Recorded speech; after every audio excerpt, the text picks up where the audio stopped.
Промышленной продукции анажак он жил духанах макамишем бардасыт заудикау премьер занайты бариша ражамындай. Амбарды нахашсыд республика масахойрак талашынс удона мониторингл. Ветеринар он ама фитосанитаром федералон службы Сагат Кавказа регион тахшан управление ражамуна Джихадивак Дмитрий Меркулов балвыр дразыр та бараккананта. Автомайду вамин Дуун дыкагамажы ахшыры куштканан дуа куштуаты вахтой даш синады домантан зуап чинала варта ахам продукции. Ивар гондыр сыдышты административонық дауай.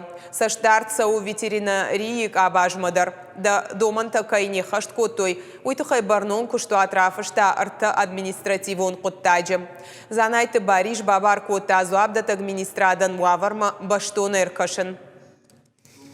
Министерству образования, Министерству труда и социального развития, Министерству здравоохранения взять на личный контроль качество продукции, поставляемой в подведомственные учреждения, школы, детские сады, больницы, лечебные учреждения. Правительством Российской Федерации принято постановление от 10 марта 2022 года номер 336, согласно которому установлен мораторий на проведение проверок бизнеса. Данная мера позволит снизить административную нагрузку на предпринимателей. Но это не повод для того, чтобы предприниматели выпускали незаконную, некачественную и фальсифицированную продукцию. Амбырдыманы хашсыт контрафактон фармацевтон продукциилдар. Ананиш зинатқа қанынады министр тебяты шошланын хаштамгашка.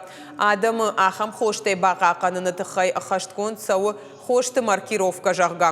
Овға абоны бонма федералон информацион система маркировкае регистрации гонд иш фоншада дуна архаяджы. Сагат ирыштонай. Ахам куштыруаджы маркировка гондай республика Марбалаштой дуна авдмилуан хоши. Качественная и нефальсифицированная продукция на полках нашей республики должна быть у потребителей. Это залог здоровья наших граждан. Прошу обратить на это всех особое внимание.